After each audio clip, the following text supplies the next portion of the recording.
দখলদার ইসরায়েলি বাহিনী এবং ফিলিস্তিন পুরোদমে যুদ্ধ চলছে, যার জেরে পৃথিবী এখন তৃতীয় বিশ্বযুদ্ধের দ্বারপ্রান্তে। দর্শক, আমাদের হাতে এসেছে ভয়ঙ্কর সব আপডেট আন্তর্জাতিক সংবাদ। প্রথমেই জানিয়ে দিব সংবাদ শিরোনাম। যে বর্ণনা দিলেন যুক্তরাষ্ট্র থেকে ফেরত পাঠানো ভারতীয়রা। ইরান ও সৌদি আরব সম্পর্ক এখন কোন দিকে? ট্রাম্প প্রশাসনের যে আচরণে দিশেহারা ন্যাটো।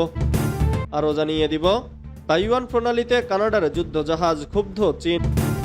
এরপর জানিয়ে দিব জাপান সাগরে রুশ নৌবাহিনীর সামরিক মহড়া।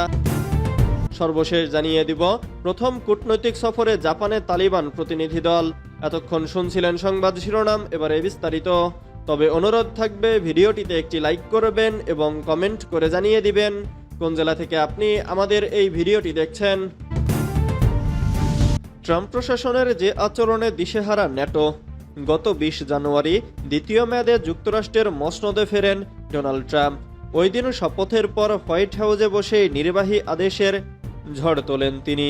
এর মধ্য দিয়ে বিশ্বব্যাপী আলোচনার কেন্দ্রবিন্দুতে চলে আসেন ট্রাম্প। এর কয়েকদিনের মধ্যেই ফিলিস্তিনের গাজা নিয়ে এ মন্তব্যের কারণে সারা বিশ্বে ব্যাপক সমালোচনার মধ্যে পড়েছেন ট্রাম্প। তিনি বলেছেন, গাজাবাসীকে অন্যত্র সরিয়ে নিয়ে ওই উপত্যকা দখল করে নেবেন। এবার ইউক্রেন যুদ্ধ নিয়ে নতুন করে আলোচনার জন্ম দিয়েছেন ট্রাম্প প্রশাসন। তা হলো ইউক্রেন রাশিয়া শান্তি চুক্তির আলোচনায় ইউরোপকে বাদ দেওয়া। 12 ফেব্রুয়ারি ইউরোপের দেশ বেলজিয়ামের ব্রাসেলসে ন্যাটোর সদর দফতরে একটি বৈঠক অনুষ্ঠিত হয়। কাগজে কলমে ওই বৈঠকের মূল উদ্দেশ্য ছিল ইউক্রেনের জন্য সামরিক সহায়তা এবং নতুন মার্কিন প্রতিরক্ষামন্ত্রী পিট হেগসেথকে আন্তর্জাতিক অঙ্গনে স্বাগত জানানো। কিন্তু বাস্তবে এটি ছিল এমন একটি দিন যখন ট্রাম্প প্রশাসন প্রায় ৩ বছর চলা রাশিয়া ইউক্রেন যুদ্ধের প্রতি ন্যাটোর দৃষ্টিভঙ্গিকে পুরোপুরিভাবে উল্টে দিয়েছিল। ট্রাম্প প্রশাসন এমন একটি দৃষ্টিভঙ্গি সামনে এনেছে যা মস্কোর কিছু গুরুত্বপূর্ণ দাবির পক্ষে যাবে বলেই মনে করা হচ্ছে। ইরান সৌদি আরব সম্পর্ক এখন কোন দিকে? 2016 সালে কূটনৈতিক সম্পর্ক ছিন্ন হওয়ার পর 2023 সালের মার্চে ইরান ও সৌদি আরব তাদের সম্পর্ক পুনর্স্থাপন করতে সম্মত হয়। তাদের মধ্যে 2 বছরের আলোচনা ও বেইজিংয়ে জাতীয় নিরাপত্তা প্রতিষ্ঠানের কর্মকর্তাদের মধ্যে বেশ কয়েকদিনের বৈঠকের পর এ সিদ্ধান্ত ঘোষণা করা হয়। সম্পর্কের উন্নয়নের জন্য দুই দেশ কূটনৈতিক সফর ও আলোচনা চালিয়েছে। তেহরান ও রিয়াদের রাজনৈতিক কর্মকর্তারা একে অপরের দেশে ভ্রমণ, আঞ্চলিক উন্নয়ন ও দ্বিপাক্ষিক সম্পর্ক নিয়ে আলোচনা করেন। ভারতীয় থিঙ্ক ট্যাঙ্ক নাজার রিসার্চ ফাউন্ডেশন এ সম্পর্কের উন্নয়নকে মধ্যপ্রাচ্যের একটি গুরুত্বপূর্ণ ঘটনা হিসেবে দেখছে এবং বিশ্বাস করে ইরান ও সৌদি আরবের সম্পর্ক এত জটিল যে এটি স্বল্পমেয়াদী কৌশল হতে পারে না, বরং দীর্ঘমেয়াদী একটি কৌশল হতে হবে। ফার্স্ট টুডে অনুসারে ভারতীয় থিঙ্ক ট্যাঙ্কের মধ্যপ্রাচ্য বিভাগের পরিচালক আব্দুল আজিজ আল কাশিয়ান একটি প্রতিবেদনে উল্লেখ করেছেন, 2025 সালের শুরু থেকে মধ্যপ্রাচ্য বেশ কিছু চ্যালেঞ্জের মুখোমুখি হয়েছে। গাজা যুদ্ধের প্রভাব পুরো অঞ্চলে অনুভূত হয়েছে।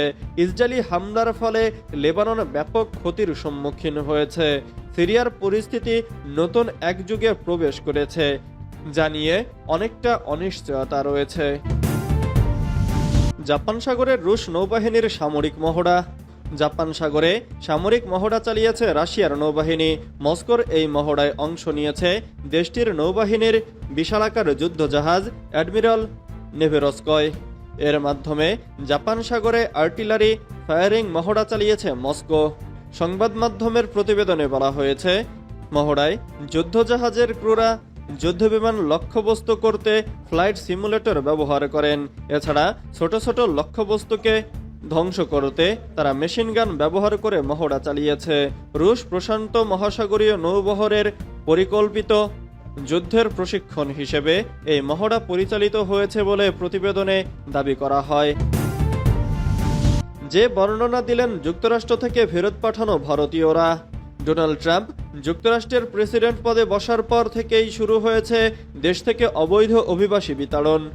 গত ৫ ফেব্রুয়ারি থেকে এখন পর্যন্ত অবৈধ অভিবাসী ভারতীয়দের নিয়ে আমেরিকার ৩টি বিমান ভারতে এসেছে। বিতাড়িতদের হাতে হাতকড়া, পায়ে শিকলের বেড়া পরানো নিয়ে ভারতের রাজনীতিতে জলঘোলাও কম হচ্ছে না। সেই আবহেই এবার দেশে ফেরা এক শিখ ধর্মাবলম্বী ব্যক্তি শোনালেন মার্কিন বন্দি শিবিরে কাটানো ভয়াবহ দিনগুলোর কথা। জানালেন দীর্ঘ দিন মেলেনি পর্যাপ্ত খাবার ও পানি, এমনকি এক পর্যায়ে মাথা থেকে টেনে খুলে নিয়ে তার পাগড়িটাও ফেলে দেওয়া হয়েছিল ডাস্টবিনে।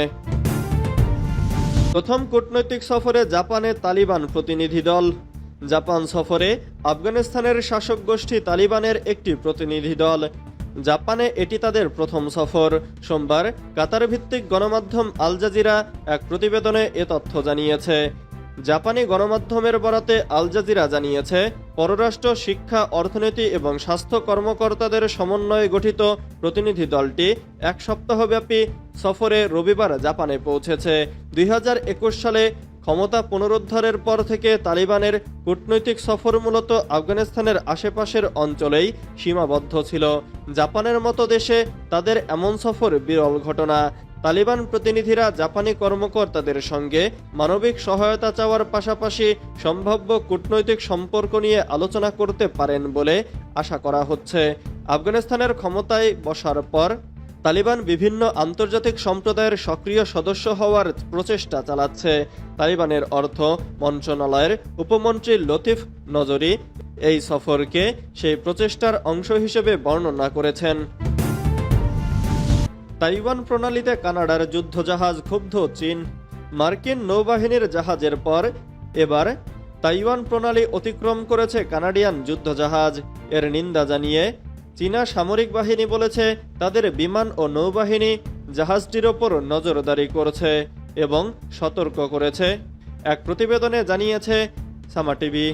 মার্কিন নৌবাহিনী এবং মাঝে মাঝে কানাডা, ব্রিটেন এবং ফ্রান্সের মতো মিত্র দেশগুলোর জাহাজ মাসে একবার তাইওয়ান প্রণালী অতিক্রম করে, কেননা তারা এটিকে আন্তর্জাতিক জলপথ মনে করে। তাইওয়ানও এটিকে আন্তর্জাতিক জলপথ বলে মনে করে, কিন্তু চীন তাইওয়ানকে নিজস্ব অঞ্চল বলে দাবি করে। তাই তাদের মতে কৌশলগত জলপথটি তাদের। পিপলস লিবারেশন আর্মির ইস্টার্ন থিয়েটার কমান্ড এক বিবৃতিতে বলেছে, কানাডার পদক্ষেপ ইচ্ছাকৃতভাবে ঝামেলা সৃষ্টি করেছে এবং প্রণালীতে শান্তি ও স্থিতিশীলতাকে ক্ষুণ্ণ করেছে। বিবৃতিতে আরও বলা হয়েছে, থিয়েটার বাহিনী সবসময় উচ্চ স্তরের সতর্কতা বজায় রাখে এবং দৃঢ়ভাবে সমস্ত হুমকি এবং উস্কানি মোকাবেলা করে। এ বিষয়ে তাৎক্ষণিকভাবে কোনো মন্তব্য করতে রাজি হয়নি কানাডীয় সামরিক বাহিনী। চীন এবং তাইওয়ান উভয় সরকারই জাহাজটিকে অটোয়ার জাহাজ বলে চিহ্নিত করেছে। রোববার ১৬ ফেব্রুয়ারি তাইওয়ানের প্রতিরক্ষা মন্ত্রণালয় জানিয়েছে জাহাজটি উত্তরের দিকে যাত্রা করেছিল ও তাইওয়ানের বাহিনীও নজরদারি চালিয়েছিল।